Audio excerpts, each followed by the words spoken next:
Good morning to all. તો આપણે આજના લેક્ચરમાં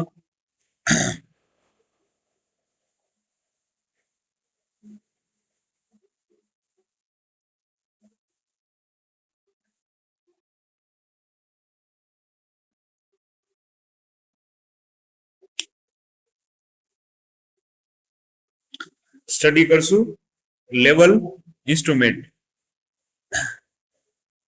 ગઈકાલના લેક્ચરમાં આપણે જોયું હતું પ્રેશર ઇન્સ્ટ્રુમેન્ટ અને ફ્લો ઇન્સ્ટ્રુમેન્ટ. તો આજના લેક્ચરમાં આપણે સ્ટડી કરશું લેવલ ઇન્સ્ટ્રુમેન્ટ. ઓકે, ચાલો. લેવલ ઇન્સ્ટ્રુમેન્ટ બરાબર જીટીયુ ની ફાઇનલ પરીક્ષામાં 3 અથવા 4 માર્ક્સમાં પૂછાઈ શકે કે factor affecting of selection of instrument level. તો તમારે સૌથી પહેલા તો એની રેન્જ, તો એનું જે રેન્જ છે sun glass, sight glass up to 900 mm.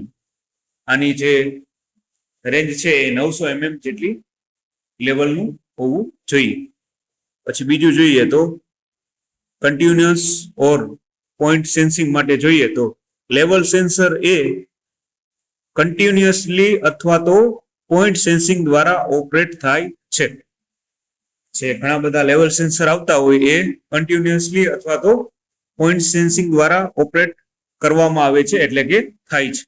Ready, clear બધાને? બીજો પોઈન્ટ કે કન્ટિન્યુઅસ ઓર પોઈન્ટ સેન્સિંગ, તો એ જે લેવલ સેન્સર છે કન્ટિન્યુઅસલી અથવા તો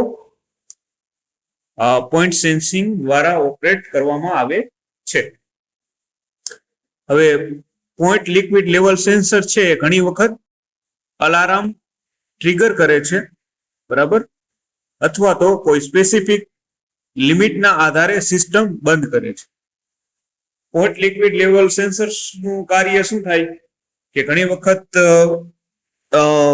જે ઇન્ડસ્ટ્રીમાં પ્લાન્ટ કે પ્રોડક્શન ચાલતું હોય એમાં કોઈ ડિસ્ટર્બન્સ આવી જાય વચ્ચે, બરાબર, કોઈ ડેમેજ થઈ જાય, બંધ થઈ જાય, ઇલેક્ટ્રિસિટી કોઈ પ્રોબ્લેમ થાય, તો આ જે લેવલ સેન્સર છે એ ઘણીવાર અલાર્મ ટ્રિગર પણ કરે અથવા તો કોઈ સ્પેસિફિક આપણે એમાં લિમિટ આપેલું હોય એના આધારે સિસ્ટમ આખી બંધ થઈ જાય, બરાબર. એક પોઈન્ટ સુધી એવું એમાં સિસ્ટમનું લિમિટ આપેલી હોય કે જેથી કરીને કાંઈ ડેમેજ ન થાય, એના માટે સિસ્ટમ જે છે આખી બંધ થઈ જાય. ઓકે, આટલું ક્લિયર?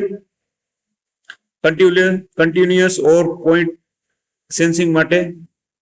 ઓકે, બરાબર. નેક્સ્ટ જોઈએ આમાં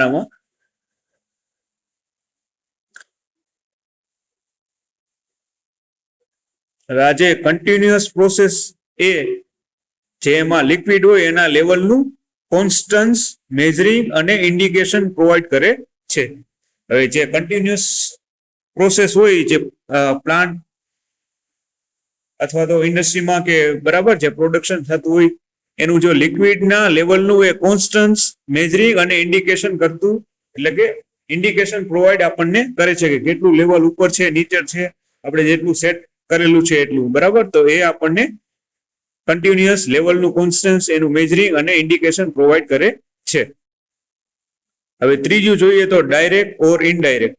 તો એમાં જોઈએ તો જે લિક્વિડ લેવલ સેન્સર હોય એ ઘણી વખત ડાયરેક્ટ અથવા ઇનડાયરેક્ટ મેથડ દ્વારા પોઝિશન અને લેવલ મેજર કરે છે.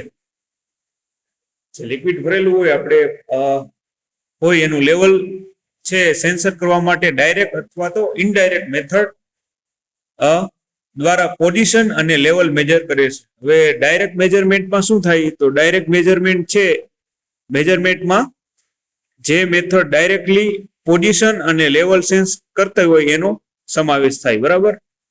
ડાયરેક્ટ મેજરમેન્ટ મેથડમાં કેવું થાય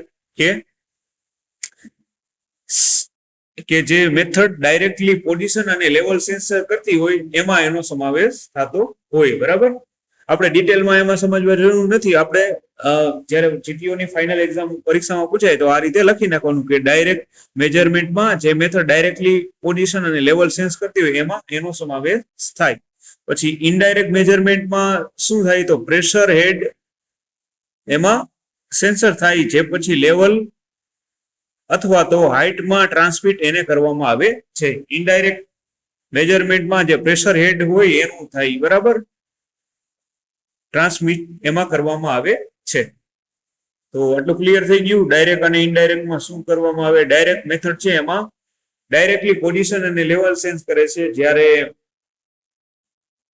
ઇનડાયરેક્ટ મેજરમેન્ટ છે એમાં પ્રેશર હેડ સેન્સ થાય છે અને પછી લેવલનું એમાં ટ્રાન્સમિટ કરવામાં આવે છે. ચાલો નેક્સ્ટ પોઈન્ટ જોઈ લઈએ.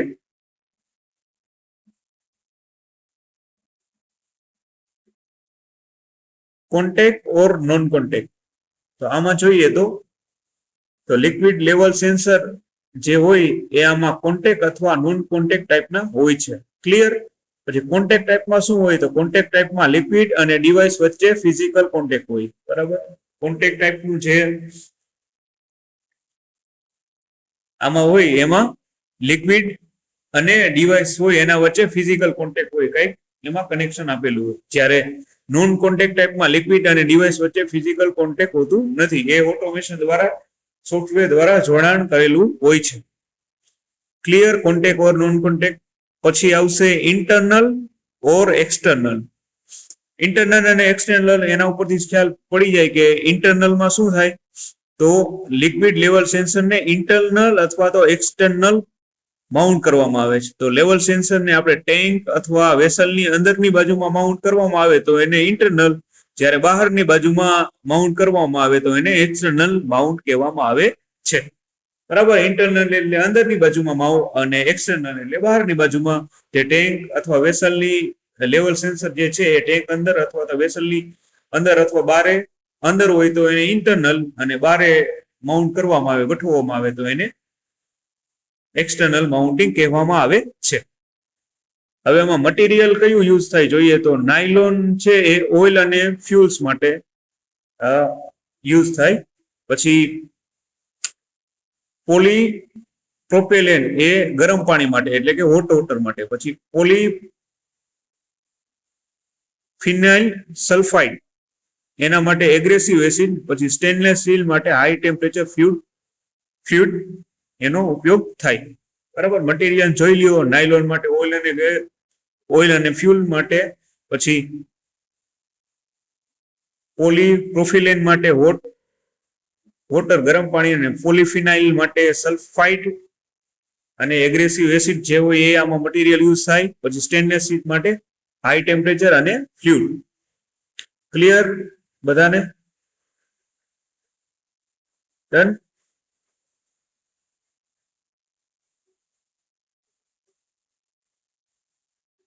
ચાલો નેક્સ્ટ આમાં જોઈએ પાછું. હવે 7મું છે ફ્લુઇડ કેરેક્ટરિસ્ટિક. એમાં ટેમ્પરેચર આવશે, પ્રેશર આવશે, સ્પેસિફિક ગ્રેવિટી આવશે અને ક્લીન અને જે છે ડસ્ટી ફ્લુઇડ નો એમાં ઇફેક્ટ થાય છે. ડન. તો આટલા જે ફેક્ટર છે આમાં અફેક્ટ થતા હોય છે. રેડી. લેવલ ટ્રાન્સમીટર નું ક્લિયર બધાને? ડન. લેવલ ટ્રાન્સમીટરમાં તો પેલા એની રેન્જ, બરાબર, 900 mm થી વધારે હોય છે. કન્ટિન્યુઅસ ઓર પોઈન્ટ સેન્સિંગ, ત્રીજો પોઈન્ટ જોયો તો આપણે. પછી ડાયરેક્ટ ઓર ઇનડાયરેક્ટ, કોન્ટેક્ટ ઓર નોન કોન્ટેક્ટ, ઇન્ટરનલ ઓર એક્સટર્નલ, મટીરિયલ કઈ યુઝ થાય, એની ફ્લુઇડ કેરેક્ટરિસ્ટિક, બરાબર. હવે જોઈએ એનું ટેમ્પરેચર. હવે નેક્સ્ટ આપણે જોઈશું ટેમ્પરેચર ઇન્સ્ટ્રુમેન્ટ. તો એની રેન્જ જોઈએ તો થર્મોકપલ આપણે બધાને ખ્યાલ જ હશે કે ટેમ્પરેચર માટે, ટેમ્પરેચર જે સેન્સ કરતું હોય તો એના માટે આપણે થર્મોકપલનો યુઝ કરતા હોઈએ છીએ. તો એની રેન્જ છે -273 અંશ સેલ્સિયસ થી જે છે 2760 અંશ સેલ્સિયસ જેટલું આમાં, બરાબર. પછી આરટીડી હોય એના માટે -200 સેલ્સિયસ થી 800 સેલ્સિયસ જેટલું એમાં તાપમાનની રેન્જ માપવામાં આવે છે. ખ્યાલ પડી ગયો બધાને ટેમ્પરેચર જે છે ઇન્સ્ટ્રુમેન્ટ એને માપવા માટે એની રેન્જ માટે શું થાય થર્મોકપલ માટે -273 અંશ સેલ્સિયસ ટુ 2760 સેલ્સિયસ, જ્યારે આરટીડી છે બરાબર, તો એના માટે -200 અંશ સેલ્સિયસ ટુ 800 અંશ સેલ્સિયસ. પછી એક્યુરસી જોઈએ તો એમાં ફિલ્ડ સિસ્ટમ થર્મોમીટર હોય તો એના માટે ±0.5%, થર્મોકપલ હોય એના માટે ±0.1%, જ્યારે આરટીડી હોય બરાબર તો એના માટે ±0.05%. બરાબર, આટલા તમને બધા જે વેલ્યુ છે યાદ રાખવાની રહેશે. ટેમ્પરેચર ઇન્સ્ટ્રુમેન્ટ નું જ્યારે આપણે પરીક્ષામાં લખવાનું થાય ત્યારે આટલા પોઈન્ટ એમાં મેન્શન કરવાના થાય. હવે રિસ્પોન્સ ટાઈમ જોઈએ તો ફિલ્ડ સિસ્ટમ, વચ્ચે કોઈ બોલશે નહીં પ્લીઝ. ફિલ્ડ સિસ્ટમ થર્મોમીટર નો આપણે રિસ્પોન્સ ટાઈમ છે 5 સેકન્ડ હોય છે, જ્યારે થર્મોકપલ અને આરટીડી હોય તો એને ટેમ્પરેચર ચેન્જ થી સેન્સિટિવ હોય છે, તેથી તેનો રિસ્પોન્સ બરાબર. ખાસ કરીને થર્મોકપલ અને આરટીડી છે એનો રિસ્પોન્સ ટાઈમ છે એકદમ ફાસ્ટ હોય છે બરાબર. પછી ફિલ્ડ સિસ્ટમમાં તો 5 સેકન્ડ નો હોય છે. પછી ટાઈપ ઓફ સિગ્નલ જોઈએ તો RTD A change of resistance દર્શાવે છે બરાબર. બધાને ખ્યાલ જ છે આરટીડી શું દર્શાવે, ચેન્જ ઓફ રેઝિસ્ટન્સ દર્શાવે છે. પછી થર્મોકપલમાં શું, તો થર્મોકપલમાં પાવર સપ્લાયની જરૂર પડતી નથી, પરંતુ તે ઈએમએફ પ્રોડ્યુસ કરે છે. ક્લિયર? આટલા પોઈન્ટ રેન્જ થર્મોકપલ માટે, આરટીટી માટે, એક્યુરસી, રિસ્પોન્સ ટાઈપ અને ટાઈપ ઓફ સિગ્નલ. રેડી? ચાલો નેક્સ્ટ. એમાં પાછું તો જે છે પ્રેશરનું આપણે અહીંયા આટલું કમ્પ્લીટ થાય છે. ટેમ્પરેચરનું.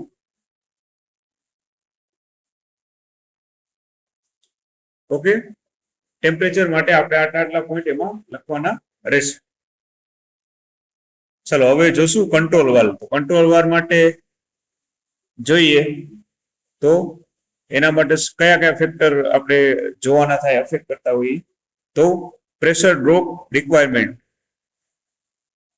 તો કંટ્રોલ વાલ્વ કોઈ પણ હોય એમાં લિક્વિડ નાખી તો એમાં પ્રેશર ડ્રોપનું લીકેજ કેટલું છે એ જોવા માટે આપણે જોઈએ તો ફોર લિનિયર વાલ્વ હોય તો એના માટે જે છે pressure drop 50%, for equal percentage હોય તો એના માટે 35%, for quick control in many application જે છે પ્રેશર ડ્રોપ છે એ 15% હોય છે. તો લિનિયર માટે 50%, ઇક્વલ પર્સન્ટેજ માટે 35% અને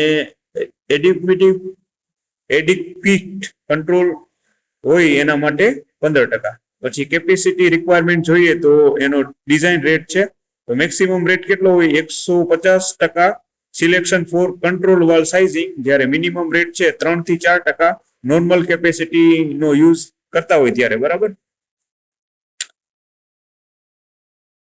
હવે વાલ્વની રેન્જિબિલિટી જોઈએ તો વાલ્વની રેન્જિબિલિટી બધાને ખબર, આપણે જે છે ત્રીજા સેમેસ્ટરમાં ભણી ગયા હતા. રેન્જિબિલિટી એટલે maximum flow to minimum controllable flow, એના રેશિયાને એટલે કે એના ગુણોત્તરને આપણે રેન્જિબિલિટી તરીકે ઓળખી શકીએ. તો વાલ્વની રેન્જિબિલિટી શું છે, તો ફ્લો રેટ ઇન પર્સન્ટેજ એના છેદમાં વાલ્વ સ્ટેમ ટ્રાવેલ પર્સન્ટેજ, કેટલો ફ્લો રેટ હોય એના પર્સન્ટેજ, અને વાલ્વ જે છે સ્ટીમ એનો ટ્રાવેલ પર્સન્ટેજ હોય તો એના મદદથી આપણે જે છે વાલ્વની રેન્જિબિલિટી નક્કી કરી શકીએ બરાબર. Maximum flow controllable flow to minimum controllable flow ના આપણા રેશિયાને એટલે કે ગુણોત્તરને આપણે રેન્જિબિલિટી તરીકે ઓળખી શકીએ.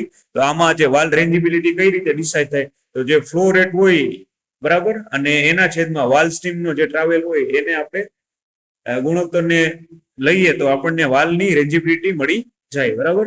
હવે ફ્લો કેરેક્ટરિસ્ટિક જોઈએ તો બાય એપ્લિકેશન જોઈએ તો for flow control application, for pressure application અને લિક્વિડ લેવલ એપ્લિકેશન. તો આ 3 પ્રકારના છે એ એપ્લિકેશન માટે યુઝ થાય. જ્યારે ફ્લો કેરેક્ટરિસ્ટિક માટે જોઈએ તો આપણે ત્રીજા સેમેસ્ટરમાં જ ભણી ગયા હતા. ઇક્વલ પર્સન્ટેજ આવે, લિનિયર આવે અને ઇક્વિક ઓપનિંગ આવે.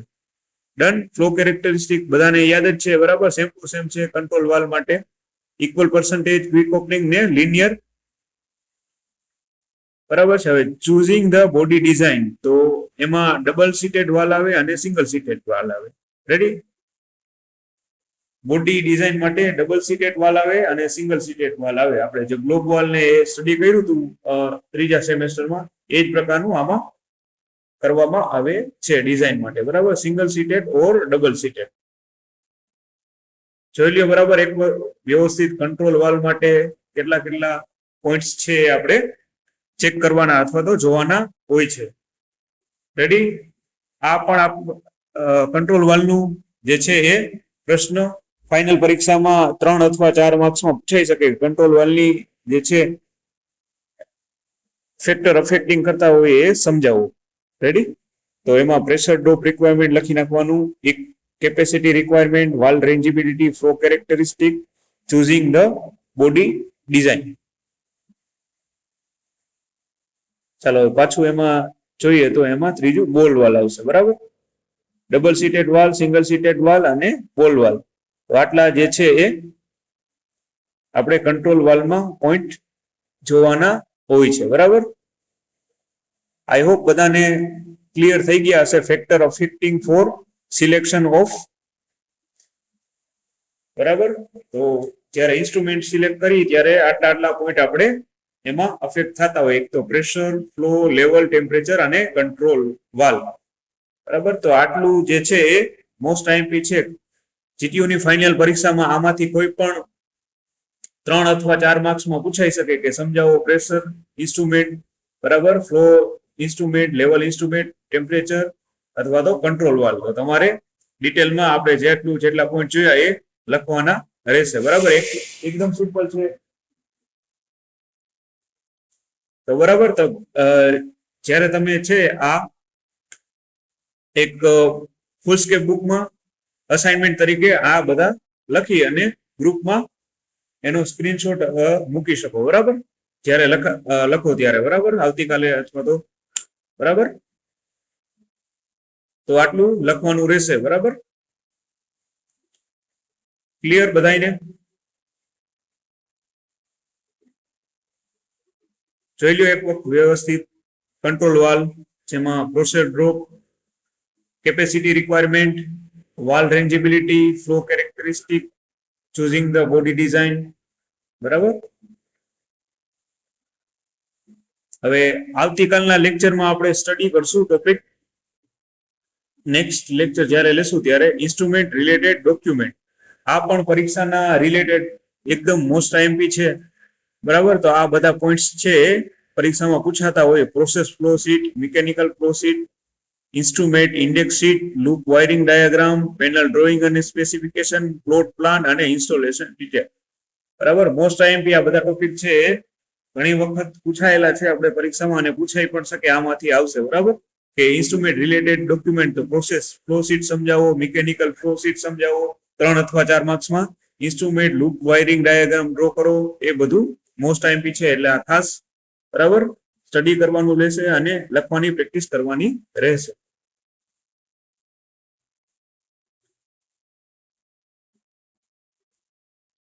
બરાબર, એક વખત ફરી પાછું જોઈ લ્યો આપણે ફેક્ટર કેટલા અફેક્ટ થતા હોય ઇન્સ્ટ્રુમેન્ટ સિલેક્શન માટે, બરાબર. પ્રેશર, લેવલ, ફ્લો જે છે આ બેઝિક છે, બરાબર. એમાં કંટ્રોલ વાલ્વ,